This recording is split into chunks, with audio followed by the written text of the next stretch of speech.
Good afternoon or evening or morning, depending on where you are in the world.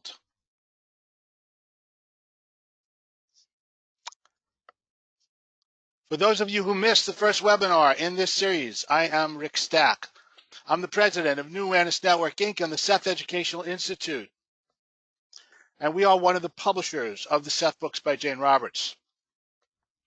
I was a student of Seth and Jane Roberts in the 1970s, during which time I had the privilege to attend over 100 Seth sessions given at those classes. I have been teaching courses on consciousness studies, dreams, out-of-body experiences, and the Seth material for over 40 years now. Anyone here unfamiliar with Seth? Seth is the internationally acclaimed spiritual teacher, spoke through the author Jane Roberts while she was in trance. Seth coined the phrase, "You create your own reality." Seth's books are widely respected by thought leaders in the consciousness studies movement, and you can find testimonials on the back of the book Seth Speaks, for example, by Jane Roberts, by people like Deepak Chopra, Marianne Williamson, and Louise Hay. So, in the first webinar, I discussed the concept that you create your own reality, according to your thoughts, emotions, and beliefs. And I touched upon some of the relevant scientific studies that support the concept that thought affects external reality. I also discussed how that concept can help us to understand the underlying causes of mass events, like the COVID-19 pandemic, and how you can use this concept for practical purposes, like strengthening your immune system and creating a safe reality in general. It's really crucial to understand the underlying causes of mass events, because otherwise you're led down the road of thinking that mass events and horror shows like war or pandemics happen for no reason, or just because, the world is a scary place, or because God did it. And, those two belief systems account for a lot of the planet's interpretation of negative mass events. So that's why it's really important to understand that there's actually a connection between the mass events and the psyches of humanity. And there's a reason. And that, leading from there, is, solve the problem in the human psyche, and you can solve problems like war and pandemics. As mentioned in my first webinar in this series, one of the real important things to understand about the concept that you create your own reality is not that, I've made all these mistakes and, my life is not good in this area, that area, therefore it's my fault and I'm going to feel guilty about it. No, that's not the idea. The idea is you have the power to create reality, therefore you have the power to create a safe reality. Therefore you have the power to improve your reality in whatever area. If you're ill, you have the power to heal yourself. If you're poor, you have the power to create abundance. If you are lonely, you have the power to create love in your life, for example. So, in certain terms, the issue of creating a reality of safety, or in other terms, not interfering with your natural state of safety, and that is the point of view that Seth puts out, is that your natural state is a state of safety. It's really a matter of not interfering with it. Well, either way you think of that, it's a matter of becoming skillful at an art form, the art form of creating your reality, the art of creating your reality. So the idea is to become knowledgeable and skillful at this art. And this will always, as mentioned in webinar 1, always involve connecting with your inner wisdom, your inner self. That's part of the art form. So today we are going to talk about how to get good at this art form. and use it to strengthen your immune system and to create physical and mental health in general. Also, we will continue exploring the underlying causes of mass events like an epidemic or a pandemic. As stated, that's very important to understand, that there's a rhyme and reason. Okay, so let's start with the Seth quote on this. Now, if you realize that you create your physical reality through your own thoughts and desires, then you have learned the most important aspects of reality. This is what you have been setting out to do in your other lives, in your past existences. The realization of these truths nullifies any so-called debts from other lives. When you realize this and act upon it, there's no reason for you to come back here again unless you want to. Any of your difficulties in past lives were caused because you did not realize these basic truths. Okay, so this is an involved topic, actually, of course, and Seth wrote a lot of books on it. But there are many lessons that we're supposed to learn here in physical reality. We're learning to become responsible co-creators with all that is. But this fundamental belief that understanding that you create your own reality has many, many ramifications. It nullifies so-called debts, and that is a complex issue. But the bottom line is your point of power is in the present. If you've made mistakes in other lives, it's not a matter of punishment. It's a matter of learning. The moment you learn and understand you create your reality, you literally tune into higher states of consciousness. And you literally understand why you created those realities, why you made those mistakes in the past. You also understand, and this is going to be hard for some, that victims are not really victims because they create their reality too. That doesn't excuse somebody from doing something wrong at all. We're not talking about an excuse for doing something wrong. We're just talking about that victims, so-called victims, are also part of the drama and create their realities. It doesn't work halfway. Either everyone creates a reality or no one creates a reality. If either you create reality and that applies to everything, or it doesn't apply to anything. Okay, so many people attending this webinar are already familiar with the concept you create your reality. Some may not be. Many people know this as the law of attraction. I've studied it that way. And there are other people who have studied other systems that also ascribe to this belief that thought affects reality. And yet, using this concept effectively to manifest what you want in the various areas of your life can sometimes be challenging or even daunting. So, why is that? Well, according to Seth, one of the reasons for this is that there is a big difference between understanding this concept on an intellectual level and understanding it on an emotional level. Seth, even those of you who intellectually agree that you form your own reality find it difficult to accept emotionally in certain areas. You are, of course, literally hypnotized into believing that your feelings arise in response to events. Your feelings, however, cause the events you perceive. Secondarily, you do, of course, then react to those events.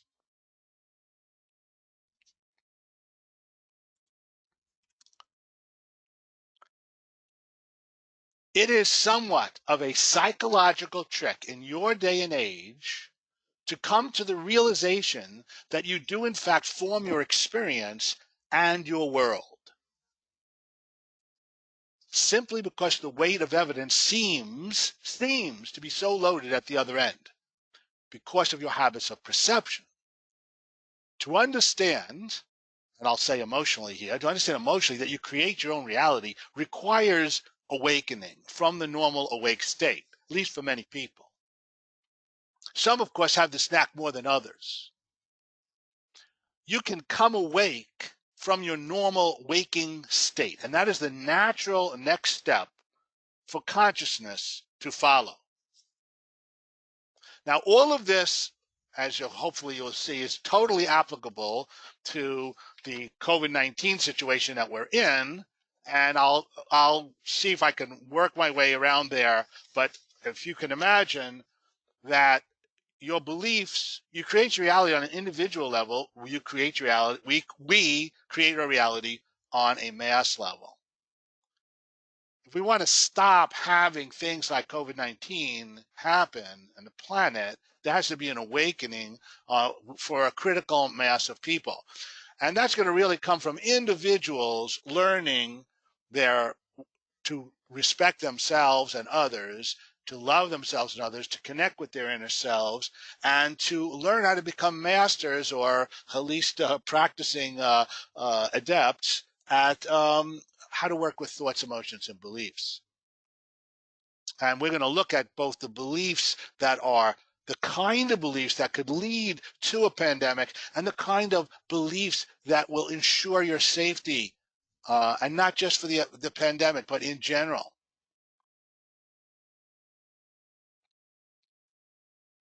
So how does this play out? Okay, so just a really quick review. Using your thoughts, emotions, beliefs effectively, skillfully generally involves several steps. And this is just a quick kind of review.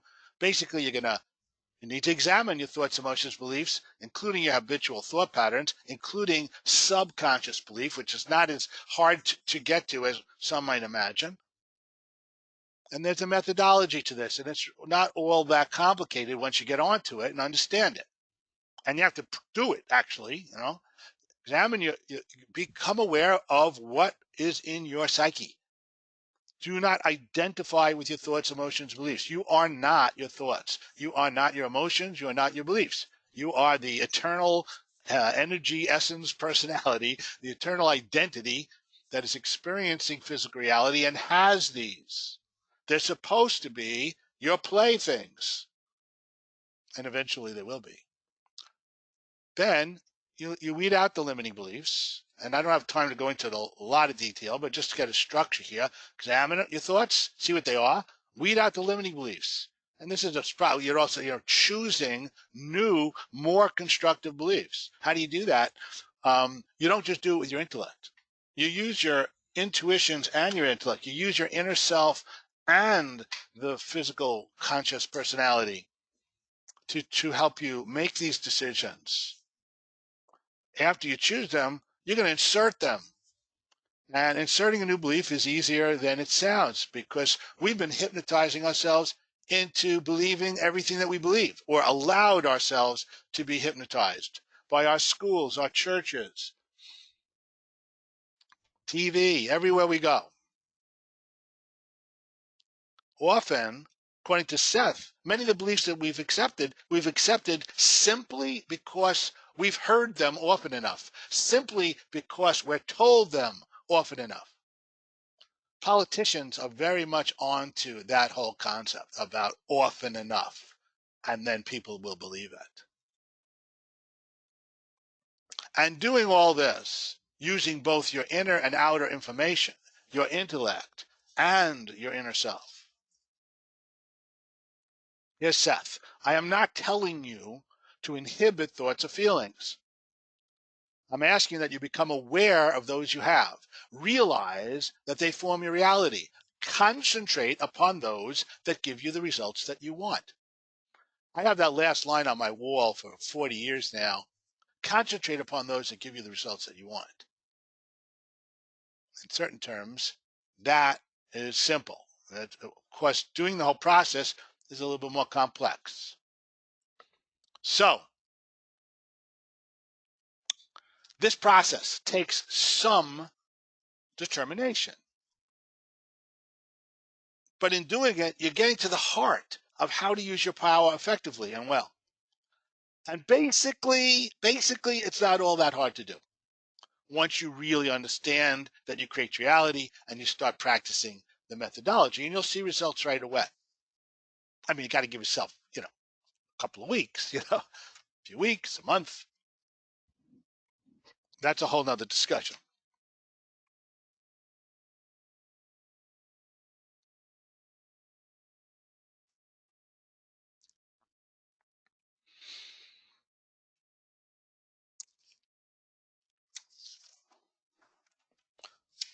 One moment, please. Okay. I was trying to wonder where I got this from. All right, so this whole process of consciously working with your beliefs does take some time and effort, and it also takes some courage because, amongst other things, many people hold conflicting beliefs. That's where this photo came from. Many people routinely repress certain thoughts and certain feelings like guilt and fear. Many people repress beliefs that they hold but they don't approve of. And those beliefs are often beliefs that might contradict or be in conflict with other beliefs that they do approve of. And in that case, those beliefs often stymie each other.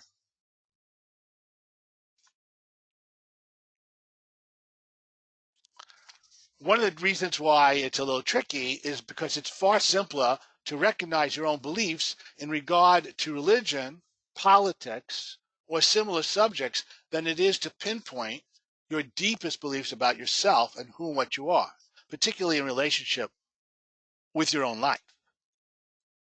So this process takes some determination, takes some commitment.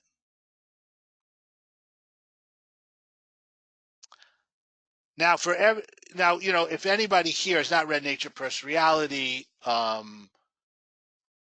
this is literally considered by many to be the greatest work ever written on the subject of creating reality with your thoughts, emotions, and beliefs. Subtitled by Seth, Specific Practical Techniques for Solving Everyday Problems and Enriching the Life You Know. I still consider this my Bible. However, there is an order to the Seth books, and you're supposed to really read Seth Speaks first in case you haven't read it. And that gives you the metaphysical background that you will need to make sense of the nature plus reality. So they should be read in that order. There's really a lot of Seth books. There's 32 Seth books, but these are the first two. And we carry them all at SethCenter.com, along with Seth, audio recordings. But we are unfortunately under lockdown right now, so we're not shipping books yet. But you're welcome to go take a look at the website, SethCenter.com.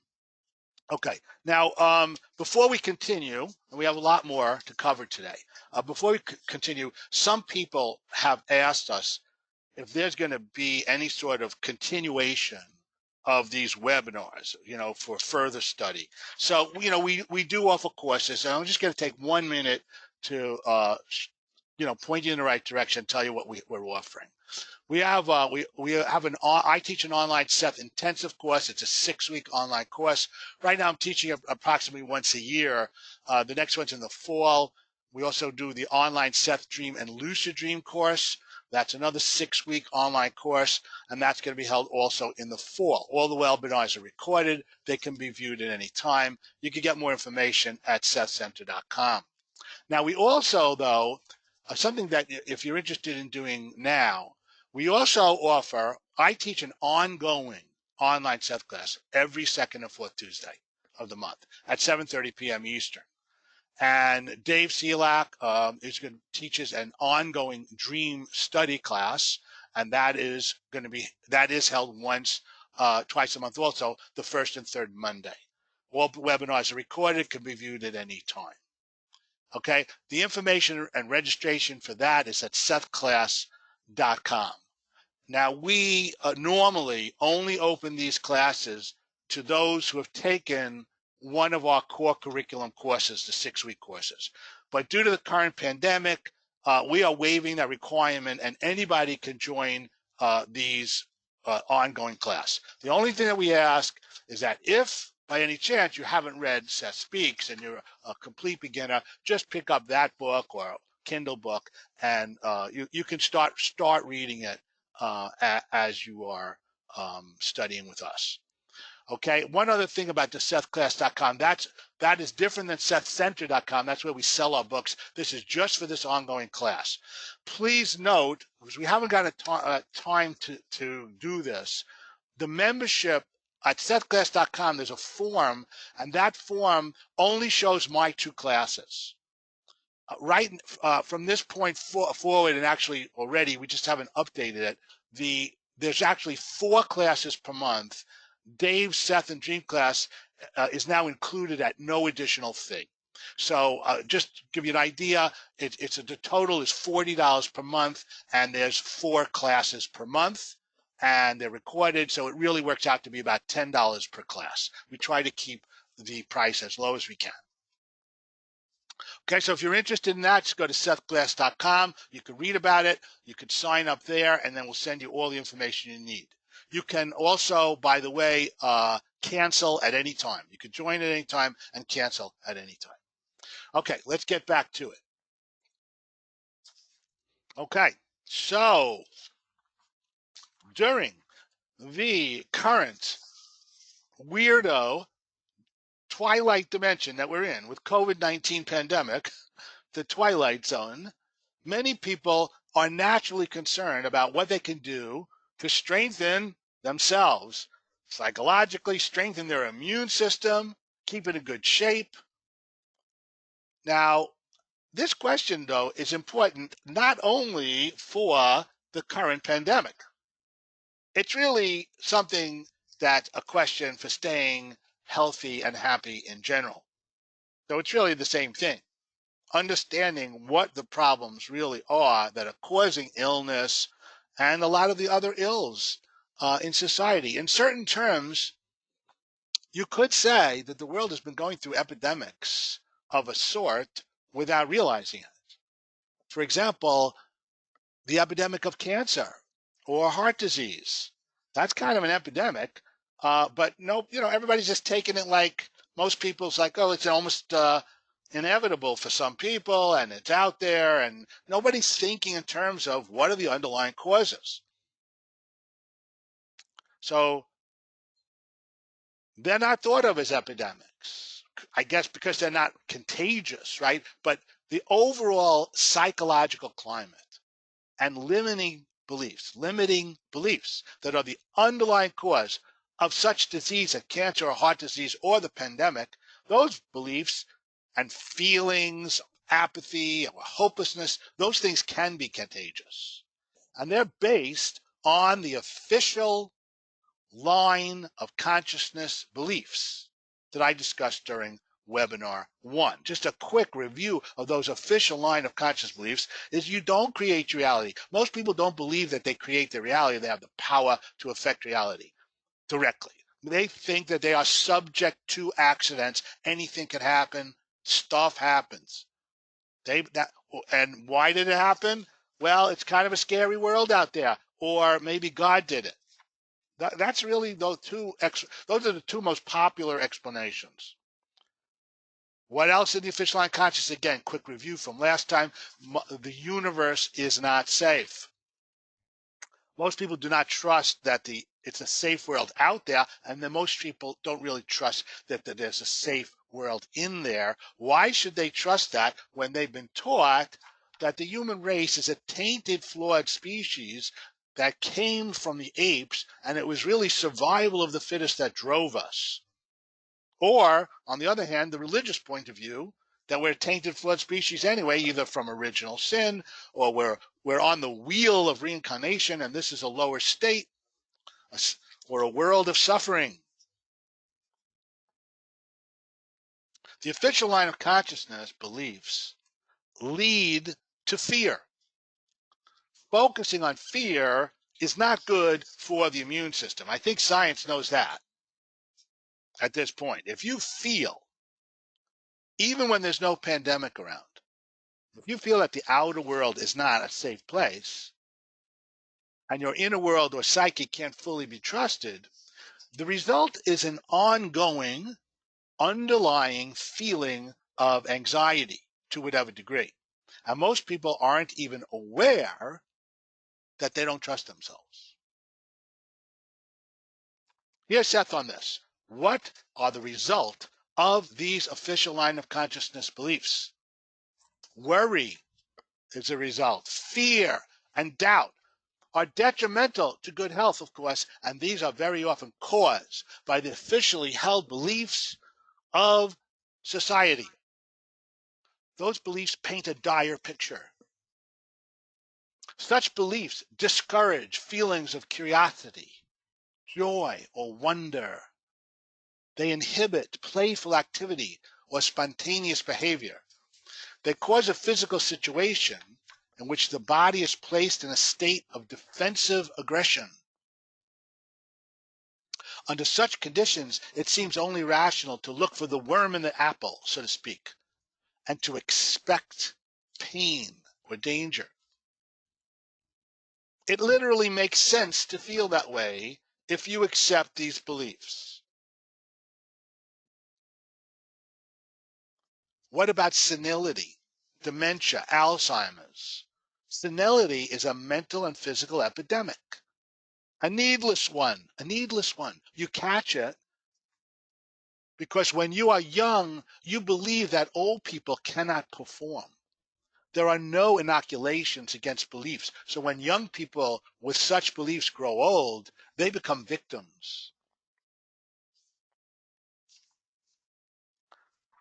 Try to keep in mind some of the examples of people who have defied this. I read an article this year about an individual who was 105 years old, set a new record for bicycle riding at 14 miles per hour for an hour. Now, I ride a bike kind of casually, but I ride it for exercise. But still, 14 miles per hour for an hour, I've got to be in pretty good form to do that for me. And I'm a lot younger than that. I'm 70, but I'm a young 70. Okay, so you get what you concentrate upon. You get what you expect. What's really going on with any type of epidemic, pandemic, is an epidemic of inner disease, inner dis-ease. An epidemic of destructive or limiting thoughts and emotions, negative thoughts and emotions, despair, an epidemic of despair, an epidemic of apathy, an epidemic of hopelessness or inside, not people, and a lot of people aren't aware of these feelings, that they repress them, an epidemic of boredom, an epidemic of repressed energy, repressed love. You can't repress one emotion without repressing all emotions. So when this state of repression, you cannot really get the full dimensions of the love that you could experience. Now, all of this, these negative beliefs, these limiting thoughts, and emotions, and beliefs, they're materialized in the outer world. And so we see the materialization of a belief that you don't have a power, that the human being is not fundamentally good, that the world is unsafe, both inner and outer. And what do we see materialize in the world? Well, people repress energy to such a degree that they then become violent. They project the blemishes that they feel within them out onto the enemy, so that the human being, you have one race hating another race, you have one country hating another country. Little do they know that they mistrust themselves, and they are projecting out the evil that they actually feel is within them. People have to wake up to what's going on in their psyche.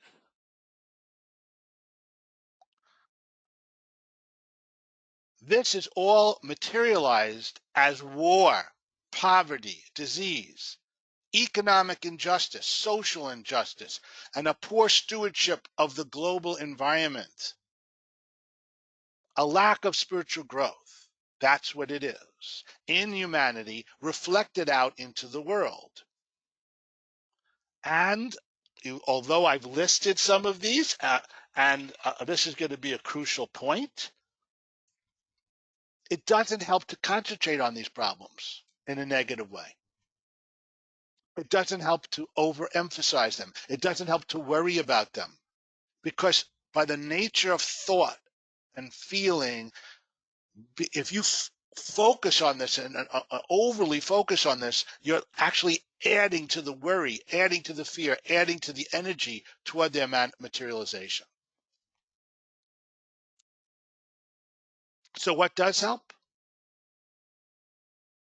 It helps to concentrate on the solutions. It helps to take constructive action, both mental and physical. Don't ignore the problems, but understand the difference between a negative, fearful focus on them and constructive action to help solve the problems. This applies to everything. If you have an illness, you don't want to ignore that you have an illness. You want to say, okay, I have an illness. Let me try to solve it. Let me try to find out why, and let me try to solve it. But you don't want to constantly focus on the illness. In fact, you want to take your focus away and focus on your joy. When you break the focus, a large part of the problem gets resolved. Not necessarily all of it, because it's a little multi-layered. We don't have time to go into all of that right now. But the idea is, instead of worrying about the world's problems, instead of focusing on a belief that humankind is inclined toward evil and the universe is not safe, focus on a more constructive and optimistic point of view. Because you know that you create your reality according to what you focus on, so therefore you're going to focus on a more constructive and optimistic point of view. Like the universe is good, that humankind is intrinsically good, that physical reality is an important and rich and exciting experience that our souls and all that is participating in. That we are all learning here, and that the problems we see in the world today are part of our learning process, and they're meant to be solved. They're not meant to be just looked at, they're meant to be solved. But you have to start with yourself. And when you connect with your inner self, you will receive direct knowing experiences that will help you to understand this. Not just on an intellectual level, but on an emotional level as well. Now, a word about positive thinking. This is not just a matter of positive thinking. So-called positive thinking can be used as a Band-Aid to cover up these thoughts, beliefs, and issues that are repressed and that need to be dealt with. Meditation can be used the same way. This is not to denigrate the benefits of meditation. So it's great to focus on constructive thoughts or to meditate, but if you're also repressing so-called negative thoughts, emotions, and beliefs, you may not be seeing the results you want in your life. This repressed material needs to be brought to light, understood, assimilated, changed. The official line of consciousness causes people to set up defenses. Why shouldn't they? They've been taught that it's an unsafe world and an unsafe inner world. So they develop habits of repression. Those habits of repression need to be understood and changed. Now, the Seth material is particularly excellent in covering and explaining these nuances of the art of creating your reality. And this is all applicable to the current pandemic, as well as normal life, because we're talking about how to set up a healthy mental and spiritual inner landscape that leads to physical health, a strong immune system, and creating safety in general in all areas. Seth, I'm not telling you to gush out a steady stream of positive suggestions, whether or not they bear any relation to the situation at hand. I'm saying that it's far better to look on the most hoped for solution to any situation and to voice that attitude rather than to expect the poorest outcome or express the most dire of attitudes. Expectation drives creation. Now, with respect to being able to view the world's problems without getting negative about it, you want to be able to view what's going on and see it and not get negative about it without diving into the quicksand. So here's Seth talking a little bit about the big picture, okay?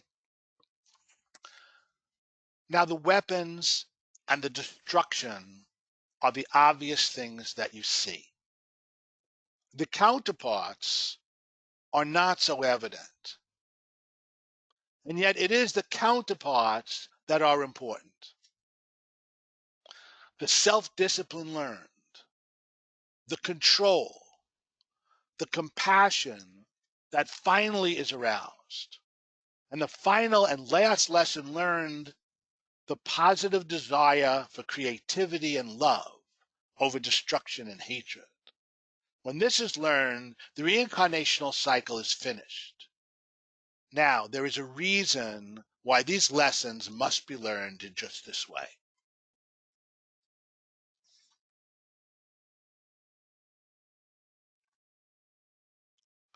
You create reality according to your desires in certain terms, although it really needs to rise to the level of expectation. But in certain terms, if you don't interfere with yourself, when you have a desire, you naturally attend to it and focus on it, and then you will create it if you don't interfere with it. So really what needs to happen is we all need to get to a point on the planet where we desire creativity and love over destruction and hatred. And we have to learn this through and through. Seth has said, before you can be allowed into more advanced systems, you have to learn how to handle energy. There's a reason why these lessons must be learned in just this way. You can't just be told. You have to learn through experience. And there's no time limit. You could learn this fast if you like. Once you get to this point where you're considering or starting to absorb and use the concept that you create your own reality, you are well along the way. According to Seth, we're supposed to be learning to become loving, compassionate, conscious co-creators with all that is. Okay, so let's get back to health and strengthening the immune system, all right? So first, let's try to understand a little about the kind of beliefs that can undermine physical and mental health, weaken the immune system, and yes, lead to unpleasant mass events like epidemics. Seth, your scientific beliefs tell you that your entire world happened accidentally. Your religions tell you that man is sinful. The body is not to be trusted. The senses can lead you astray. In this maze of beliefs, you've largely lost a sense of your own worth and purpose. A generalized fear and suspicion is generated, and life too often becomes stripped of any heroic qualities. The body cannot react to generalized threat. It is therefore put under constant strain in such circumstances. It's well documented that stress lowers the immune system. Here's more. Your religion stress sin. Your medical profession stresses disease. The whole concept of disease, you see, the whole concept of disease is there's something hitting you from the outside that you have no power over. But that is not the way it really is. You are creating that disease, inviting it for a reason. Now, the reason can be fear. The more you focus on the fear of something, the more you attract it. And there's other levels of it's almost like we have a lack of understanding the way the mind works and how it affects reality. So you get afraid of cancer, you start focusing too much on that fear, you're not doing yourself any favors. You want to be telling yourself instead, I have the power to be immune from cancer.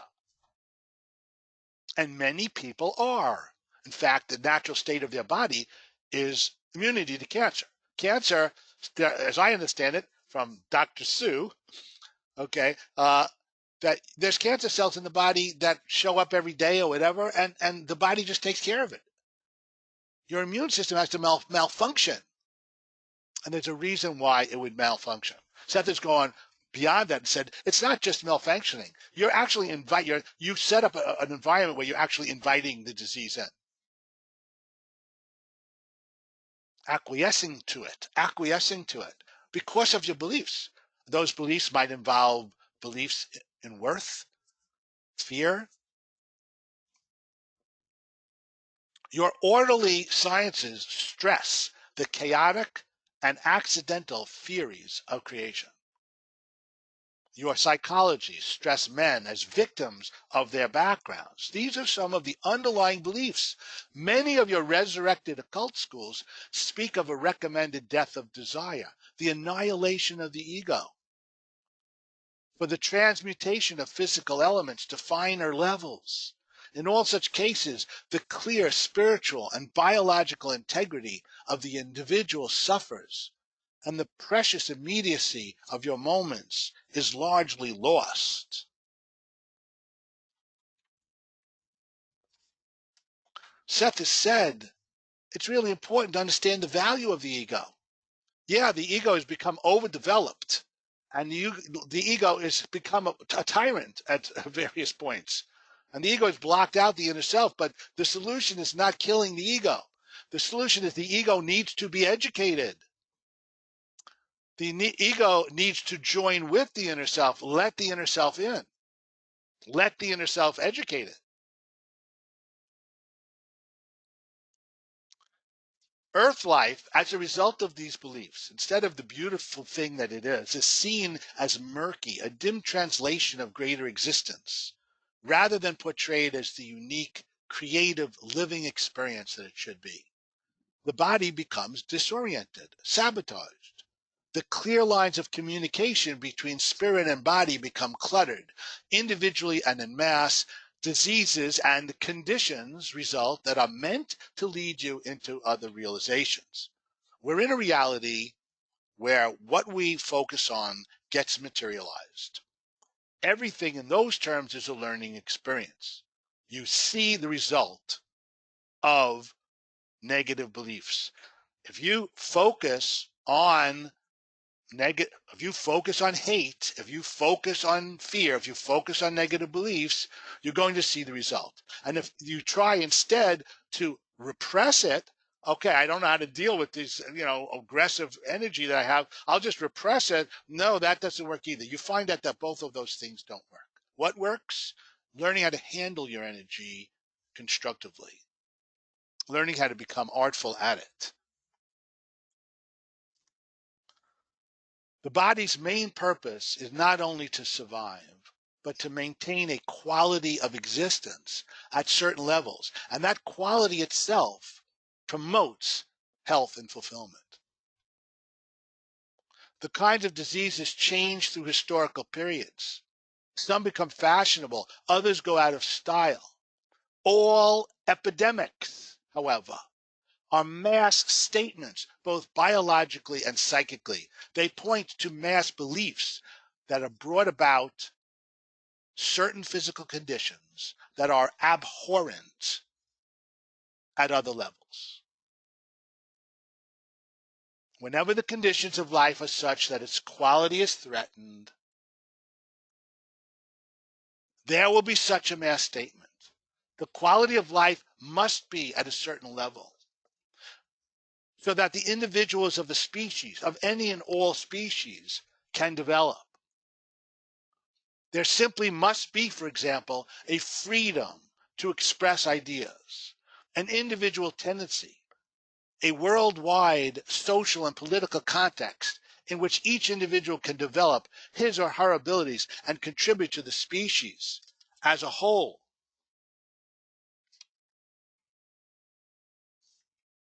Did you know, by the way, how many people are living under dictatorships in our world today? A study done in 2018 by Bertelsmann Stiftung was the nonprofit organization behind Bertelsmann Group. They did a study. There's 3.3 billion people in 2018 living under dictatorship. About 45% of the planet lives under a dictatorship.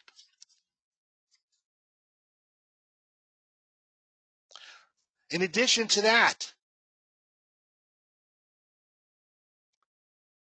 growing restrictions on citizens' rights and legal standards have been growing. The rule of law has been disappearing to some degree. If you look at very high standards of free and fair elections, of the 129 countries studied, there was 1 in 6 in 2006 that had very high standards of free and fair elections. Now as of 2018, there was 1 in 14.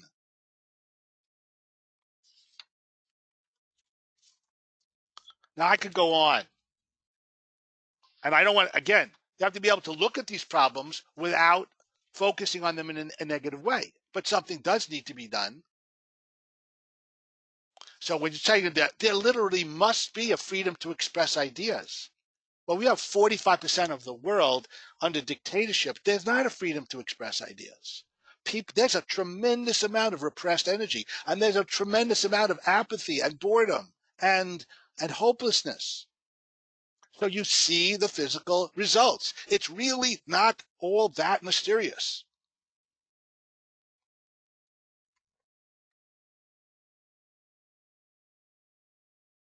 Again, beliefs that foster despair are biologically destructive. They cause the physical system to shut down. If mass actions against appalling social or political conditions is not effective, then other means are taken. Such conditions, however, are the results of beliefs which are mental, and so the most vital work must always be done in that area.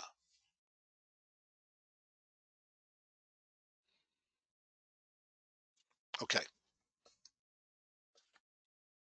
So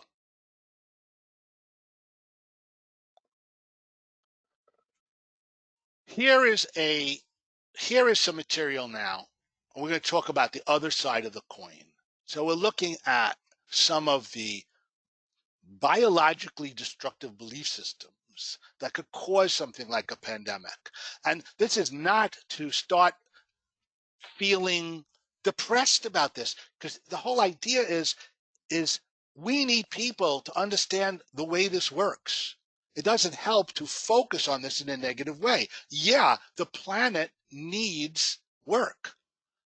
But it's just that people are in an early stage of development. That's it. The way that this changes is that each individual starts growing spiritually themselves from a position of your own power and worth and belief and loving yourself. You are naturally led to love others and to help others.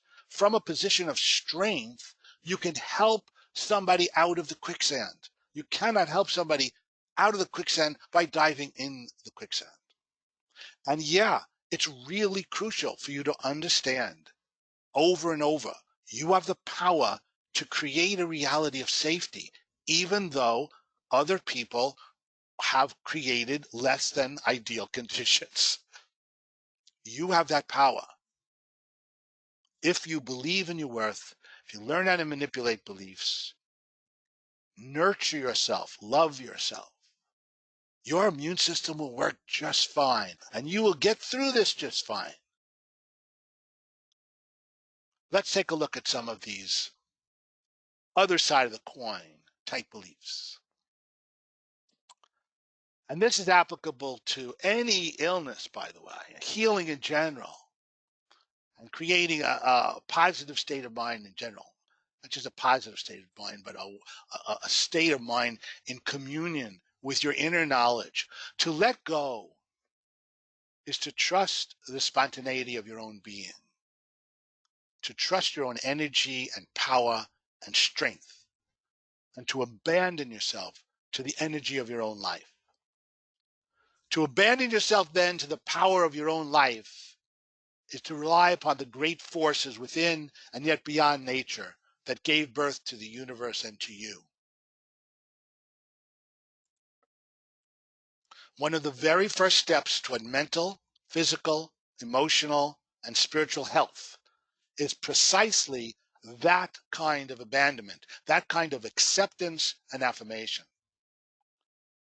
The will to live is also inbred into each element of nature. And if you trust your own spontaneity, then that will to be is joyfully released and expressed through all of your activities.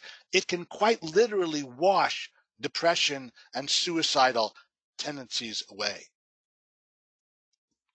Those feelings do indeed encourage expression of consciousness and release intuitive information that may otherwise be buried beneath tensions and fears.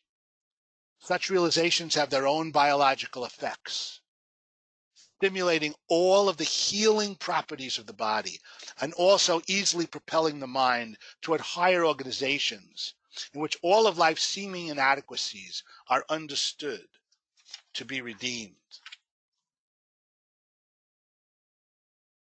This feeling of abandoning oneself to the power and force of one's own life does not lead to a mental segregation, but instead allows the self to sense the part that it plays in the creative drama of a universe. Such understandings often cannot be verbalized. They are instead perceived or experienced in bursts of pure knowing or sudden comprehension.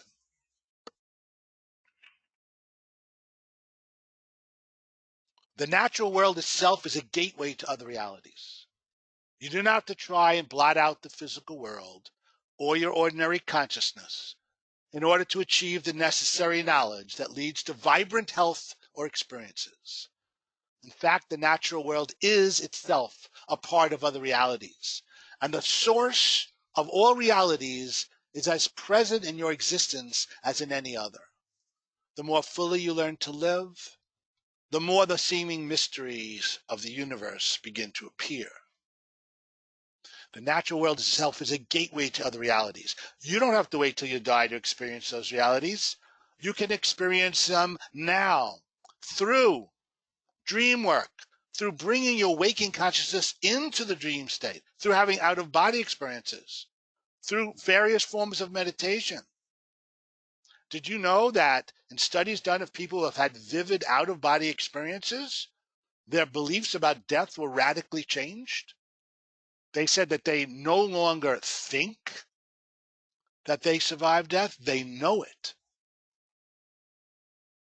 I've had many full-blown out-of-body experiences in my life, and I can tell you that they changed me dramatically, seeing the big picture.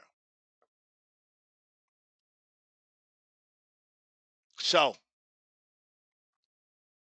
in general, one of the best ways to stay healthy and to protect yourself is to concentrate upon and allow yourself to fully feel the natural joy of your being, to fully feel the vitality of your being. Again, for those of you who want to continue studying with the Seth material, we're opening up our ongoing classes at sethclass.com. You can contact us at sumari@sethcenter.com with any questions, sumari@sethcenter.com and sethclass.com. And I will close with this short quote from Seth. The man who is capable of joy is capable to a large extent of changing his world. Joy is not a weak, spineless idiot either. Its backbone is stronger than bitterness. I know that during these times it may be a little bit more difficult than usual, but feel the joy of your being. Nurture yourself and nurture the joy of your being.